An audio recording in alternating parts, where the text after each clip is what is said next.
આપણી સાથે ઠાકરસિંહ રબારી જોડાયા છે, કોંગ્રેસના નેતા.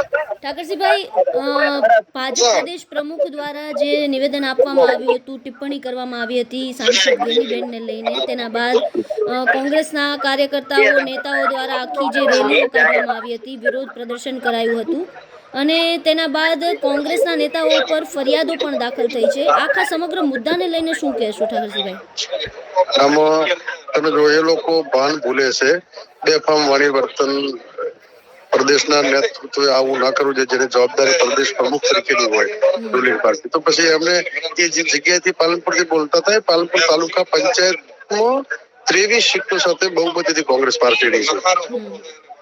જ્યારે મહિલાના સન્માન માટે થરાદમાં રેલી નીકળી હોય, મહિલા પ્રમુખ હોય, અને આમાં સ્પષ્ટપણે જે ફરિયાદ કાલે દાખલ થઈ છે એમાં બદ ઇરાદાઓથી છે.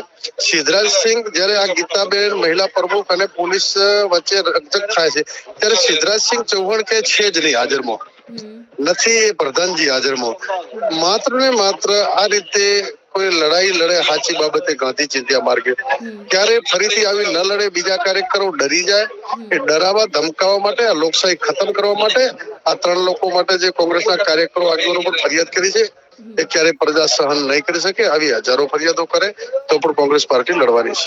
ઠાકરસિંહભાઈ, આ આખો જે મુદ્દો થયો છે તેના બાદ હવે આગામી સમયમાં કોંગ્રેસ દ્વારા કઈ પ્રકારના કાર્યક્રમની આયોજન કરાયું છે? સમગ્ર ગુજરાતમાં જ્યાં સુધી જગદીશ વિશ્વકર્મા માફી નહીં માંગે ત્યાં સુધી એક બાજુ નારી સન્માનની વાતો કરે છે અને બીજી બાજુ નારીઓનું અપમાન કરવું, તેમના તમામ નેતાઓના નિવેદનો જોઈ લો, આવું બેફામ બોલે છતાં માફી પણ ન માંગે. તમામ ગુજરાતની, ભારતની નારી શક્તિનું અપમાન કર્યું છે. ગુજરાતની તમામ મહિલાઓ, આખા દેશની મહિલાઓ આ બાબતે જ્યાં સુધી જગદીશ પંચાલ માફી નહીં માંગે ત્યાં સુધી લડશે.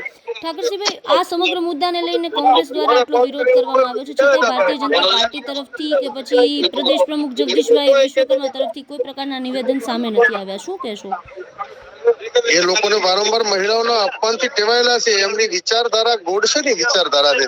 એમને આ દેશની મહિલાઓ હોય, ખેડૂત હોય કે મધ્યમ વર્ગ હોય, વેપારીઓ, તમામ વર્ગો, તમામોનું અપમાન કરવું. એ લોકો મોહમ્મદ અલી જીણા સાથે સરકાર ચલાવતા હતા.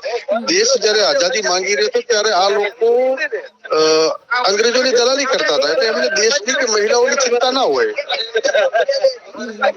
બિલકુલ ઠાકરસિંહભાઈ, અમારી સાથે જોડાયા અને તમામ માહિતી આપી તે બદલ આપનો આભાર.